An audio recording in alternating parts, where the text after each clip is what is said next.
ভাঙড়ের বিধায়ক নওশাদ সিদ্দিকীর গাড়ি দুর্ঘটনার কবলে। 16 নম্বর জাতীয় সড়ক অঙ্কুরহাটি মোড়ে লরির ধাক্কা বিধায়কের গাড়িতে। অক্ষত রয়েছেন বিধায়ক।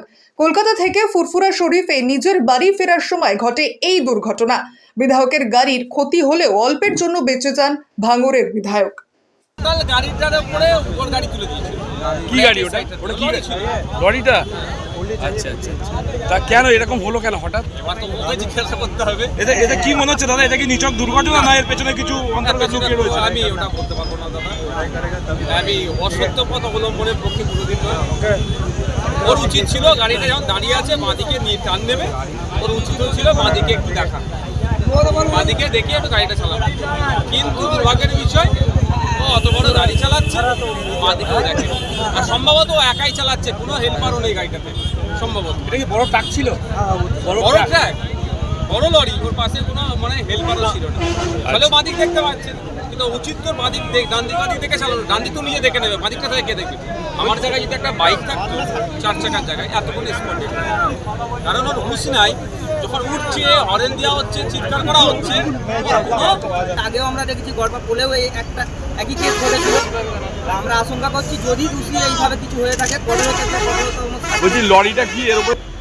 লরি তো আপনারা দেখতে পাবেন, ওখানে গাড়ি দাঁড়িয়ে আছে, পুরো সামনে ফেস চাকা সহ খুলে গেছে, সামনের ফেসটাই চলে গেছে। কটা আগে হবে? উনি কোথা থেকে আসছিল? কলকাতা থেকে আসছিল। এখানে রাস্তা উনি ভেবেছে এই রাস্তাটা খালি থাকে, এই রাস্তা দিয়ে যাতায়াত করে। কোনো কারো চোট হয়নি, তবে বড় রকমের চোট হতে পারতো। যদি 2 চাকা হতো হয়তো দেখা যেত স্পট ডেড হয়ে যেত, যেভাবে চেপেছে। তা ওর 4 চাকা বলে অনেকটা সেভ হয়েছে। ভাইজান বলে গেছে যদি উনি হয়তো ড্রিঙ্ক করে আছে, যদি ড্রিঙ্ক বা কোনো পরিকল্পনা হয়ে থাকে তার জন্য উনি যদি আইনত ব্যবস্থা। বসে শুয়ে চা খেতে এসেছিলাম, তো ভাইজান যাচ্ছিলো, তো সাইডেই যাচ্ছিলো ইন্ডিকেটর জ্বালিয়ে, তো একটা আচমকা একটা লরি এসে ভাইজানের গাড়িটাকে সাইড চেপে দেয়। তো এইটা মোটামুটি আমরা দেখলাম সামনেই বসে বসে। তো ভাইজান গাড়ি সাইড করলো, আর আমাদের স্যারেরা ছিল, স্যারেরা আলো, তো আমরা সব ছেলেরা গেলুম ভাইজানের কাছে। তো ভাইজান দেখলো নেবে। লরিটা এসে চাপলো? হ্যাঁ, লরিটা এসে চাপলো। আর কোনো ক্ষতি হয়েছে? না, ক্ষতি সেরকম হয়নি। ভাইজানের গাড়ির টায়ারটা একটু খারাপ হয়ে গেছে, ভাইজান গাড়িটা নিয়ে যেতে পারিনি ব্যাকে। তো আমাদের সামনে চেকপোস্টের স্যার ছিল, স্যারের এসে ভাইজানকে নিয়ে সাইড হলো। তো ভাইজানও খুব ভালো ব্যবহার, ভাইজানের কথাবার্তা আমরা দেখলুম যে খুবই ভালো, খারাপ না। তো আমরা পাশেই ছিলুম ভাইজানের।